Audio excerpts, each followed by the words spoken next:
Hey, good afternoon, everybody. Welcome to today's Daily Distinction. Really glad that you're here. And if you're watching on replay, I need to constantly remind myself to be passing this along. Most of our viewers are on replay. So if you're on replay, hey, so thrilled that you are here. Thanks for taking time to watch Daily Distinction today. Sorry I missed yesterday. If you watched the Ken and Glenn show on Sunday night, you know I had to bail out a little bit early. I've been having some lower back issues. Nothing serious, but oh my gosh. Every time I get a problem in my lower back, I want to call my friend Dan LeClaire and apologize. Dan was my best buddy in college, and he and I ended up working together for our alma mater, Franklin College, and we shared an office, and we just had such a great time. Dan's such a great guy, but one day he called in and said, "I can't come in today. I'm having back issues," and I remember thinking, "Hey, pal, if you just want the day off, just tell me. I mean, your back hurts. I mean, it couldn't be that bad." And I remember, seriously, I remember sitting at my desk thinking, oh man, it can't, come on, your back hurts. Hey, so how bad could it be? Well, then a few years later, I will never forget, I was moving my office and my wife was at work and I had a box and there was glass in the box and the bottom started dropping out of the box. And so I twisted trying to move and keep my arm under it so the glass wouldn't fall and break. And I just felt something and I couldn't get up off the floor. I could not get up. At the time I was, I don't know, 30, 32 years old, something like that. And I'm telling you, it's the worst pain that you can imagine. Well, anyway, so since then, my mom has had back problems. My sister has had back surgery. It's just one of those things. But if you've never had back issues, and somebody tells you they're having back trouble, don't be a jerk like I was and think, oh, it can't be that. I'm telling you, man, it'll knock you out. And the worst thing is sitting like this. I mean, you just can't get comfortable. And you get up and you move and it loosens up a little bit. And then you sit back down and it tightens back up. It's a mess. Anyway. But other than that, man, all is good. Lucky to be here. Fortunate to have so many folks watching. Hey, Scott, having a great Tuesday. I'm really glad that you're here. Thank you. And I noticed that you've been watching Ken's show and Breakthrough Walls and all that. So thank you for that. It could have been karma. Yes, it is, Jerry. The karma has extended many years now. So. Oh man! Hey, and thanks for your email. I've got into a little bit of the book last night, and I look forward to I'll finish it up here in the next day or two. So thank you for that. So we're going to talk today about the customer experience and about your policy. Whether you are working for a big business or whether you're an entrepreneur that owns a small business, is there ever a point that your policies become more important than customers in doing the right thing? Have you defined the right thing as always following policy? Or do you define the right thing as doing what is best for customers? In the last Daily Distinction, we talked about what's the price and the cost. We were saying that those were two different things. The price is how much you pay. The cost is there's a cost of investment. There's a cost on an action. And which is more important? So there's a lot of things that come into play there. So we're going to talk today about, does the policy overwhelm you, or are you really working with your people to try to do better?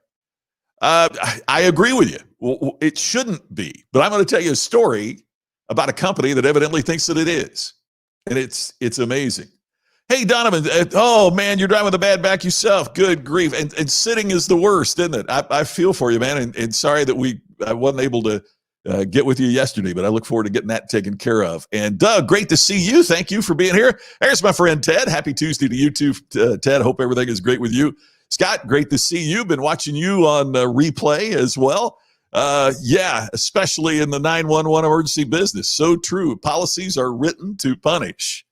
And Doug, I think part of what happens is we get to the point, there might have been a good reason a policy was established, but then it's like it becomes the law and we need a constitutional convention to repeal it. And we start enforcing these policies that no longer make any sense.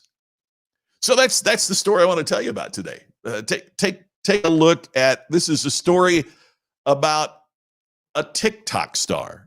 Now, you're probably familiar with TikTok. It is the video program, and it is very, very addictive. It's like 60-second videos, and a lot of it is people dancing, and then it kind of, a particular song becomes a hit, and so you'll have 100 different people dancing in different ways to that song or whatever. It's really cool.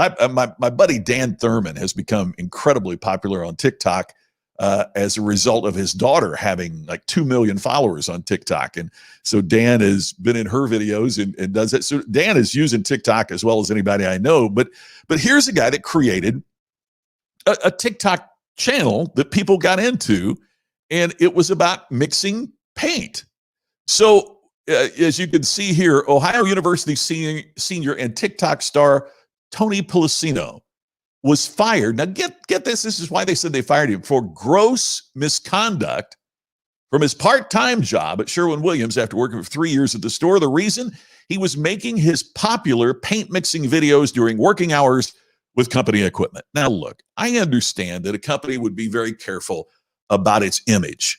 I mean, when my great friend Dana Williams was a guest here on Daily Distinction a while back, I played a bit of the hit song One More Day. Dana is in the band. Dana's in the video that did One More Day. In the video, the whole episode was taken down for a violation. I had to do like 5 emails. The guy is in the band. He's in the song. Look at it. And they policy. Right. And they were more concerned about, why didn't somebody write me ahead of time? Said, hey, is this an authorized use or not? Instead, they pulled the video down. It's like ready, fire, aim. So this kid he's a part-time employee, and he's making videos about mixing paint.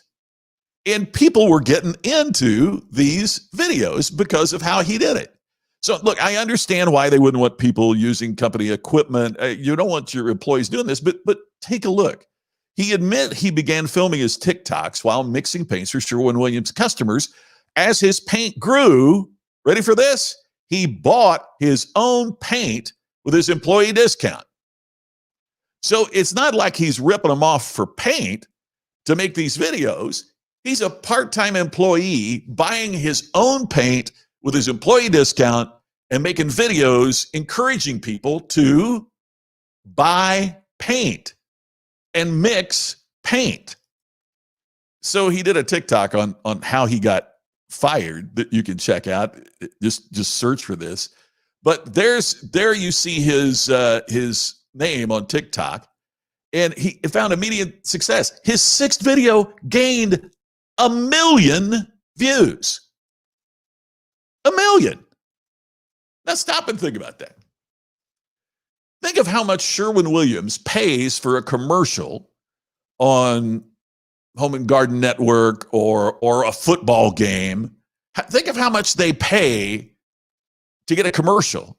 This guy is doing a 1-minute segment on mixing Sherwin-Williams paint, and he gets 1 million people to watch it, and they fired him because it was against company policy. So he continues to mix paint. He was fired in July.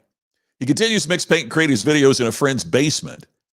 But he's going to get so many viewers that he's probably going to be able to turn this into a full-time job. But the company grew more concerned by the TikTok videos after receiving calls from customers about experimental paint mixing, because he was giving us his own ideas and his own way of doing it. But they haven't, this is all over social media right now, and nobody's apologizing for it. Nobody's saying anything good about Sherwin-Williams about it. And their continued response is they have to adhere to company policy. Meanwhile, he's gotten more recognition out of his videos than they're getting for their paid commercials. Hey, Cheryl, good to see you. Thanks for being here. So here's my question. What's the price and the cost? It gets back to that. Think about this. He got 1 million views that are positive about a product. What would you give right now to get 1 million people looking for 60 seconds about somebody encouraging you to do business with, about somebody encouraging viewers to do business with you? What would that be worth? Well, that's the question. Is policy more important than engaging customers? And I think the answer is a resounding no. So why? Why is that the case? Well, first of all, I mean, we obviously want to have great customer experiences. The reason we focus on customer experience is it creates the two most valuable things in any business. Repeat customers. When they have a great experience, they come back and they buy more from you. Why would anybody want to repeat a bad experience? Right? I mean, if you go to a restaurant and the service is slow and the food is cold, do you go, well, I can't wait to give them another shot? No. What do you say? You give them a bad review on Yelp and you say, I'm never going back there, right? That's what we do.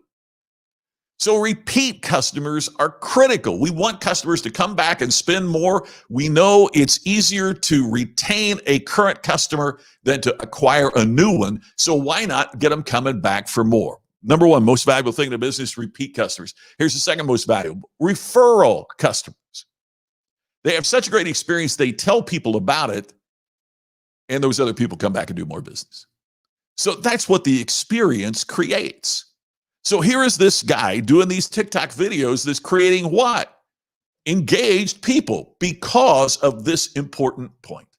Mind share precedes market share.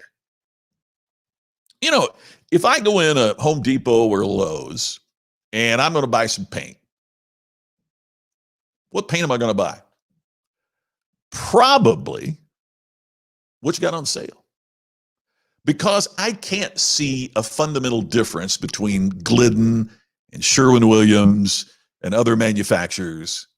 I'll probably just go for what I think is the least expensive until there's something that differentiates it. Now, that something that differentiates it may be a person that's working at Home Depot or a person that's working at Lowe's who says, now here's what most contractors get because they're generally more satisfied with fewer coats, right? Okay, that would be a reason for me to go, oh, well, I'll spend a little extra more on that. Or man, if that's what contractors are using, because they do this stuff every day and I don't, right? Or one reason I might buy Sherwin-Williams as opposed to the competition is because I saw this guy mix these paints, and I know if I get exactly what he showed, and I do it exactly the way that he did it, I'll come up with exactly the same results, right? I mean, if I do what he did, I should get it.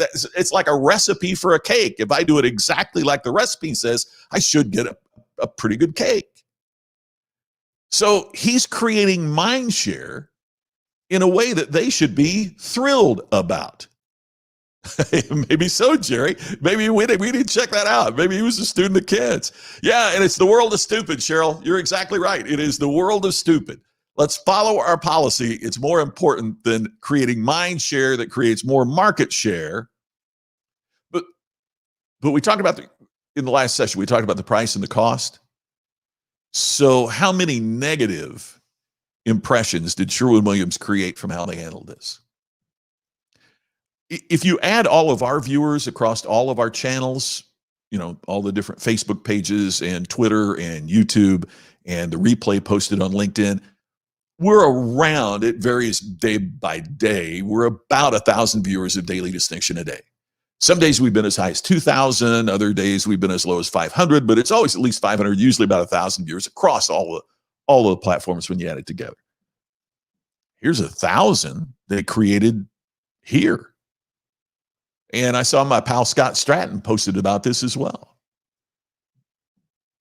Why wouldn't you say, holy cow, you've got 1 million people watching you mix our paint. What can we do to embrace you? What can we do to follow you? Man, if I ran, are you familiar with Behr Paints, B-E-H-R?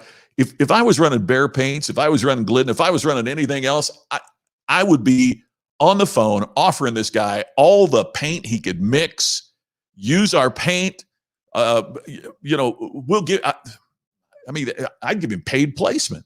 I'd hire the guy. Unbelievable. Unbelievable. Now, what does this mean to you? Here's the important thing. It means that you and your team need to be telling the story of your business every day. Sherwin-Williams got over 1 million referrals by accident. What could they have done if they would have embraced this guy and done it on purpose? See, you and your team need to be telling the story of your business every single day. If 1 million people will watch a guy mix paint on TikTok, how many could you get if you just showed them a little bit about what you do and then invited them to learn more?